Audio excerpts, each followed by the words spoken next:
And then I ended up in Brisbane, and my parents booked so I was still in contact with my parents, and they booked me a hotel in Brisbane CBD that night. Like, I'd planned to like fake my death, and I was like writing on walls of this hotel, and I was cutting holes in the furniture, just doing real weird shit.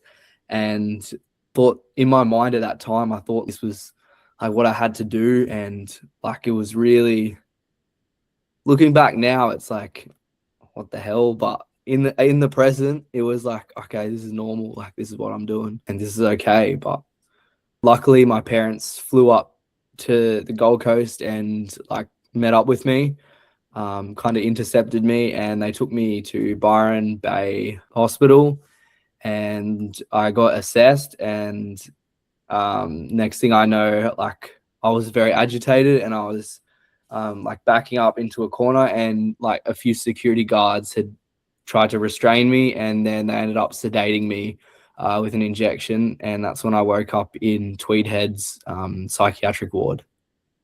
Graduated school, like just a year out of school, got access to buy drinks at the bottle, go to smoke shops. And yeah, it really escalated with risky behaviors. Like, like I'd do it when I was driving, which is like really, really bad looking back at it. But in the present, it was just like it was me getting the fix that I felt like I needed.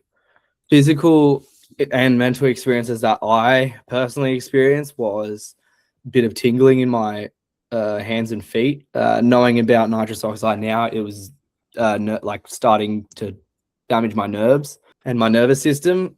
And also I had physical freeze burns on me from opening the cylinder of nitrous oxide, and because it's pressurized, it's like really cold gas.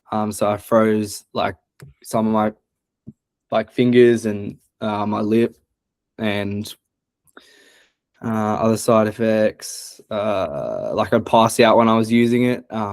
And like for example, I'd be parked, say at a park or something, and I'd have my windows fully up and I'd be using nitrous oxide, but that's a very bad thing to do because there's no oxygen flowing. So I didn't realize that, but that was like, depriving my brain of oxygen, which is like not really good because it can kill your brain cells really quickly. Mental effects, I felt like really agitated, like really, really moody. Yeah, my parents noticed that my face was getting really pale and my lips were like purple, like a few weeks into the addiction. And yeah, then the drug-induced psychosis, which was the big one that like fully stuffed me up mentally. I was involuntary into the psych ward. I ended up staying there for 2 months. Yeah, that was like a hectic time. There was a lot of other people in this. I was very confused the first few days, like, why am I here? What am I doing here? What is this place?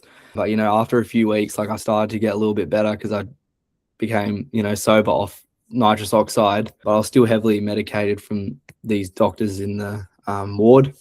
So it was a very scary time. Like, my parents took off 2 months of work to support me. So that was really good blessing that they were there for me.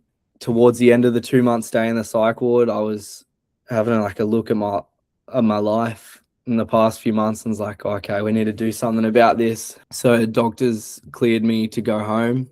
And yeah, for the next year, a year and a bit, I was like in bed pretty much all day. Couldn't do basic things. Was heavily medicated with antipsychotic injections. So to put it simply, it's like resetting your brain so you can't do anything stupid. And that's how I looked at it. So I had like no motivation. I was weak. I had a lot of time to think what I'm going to do with the rest of my life. Like a year and a half of doing nothing. You got some time on your hands to think.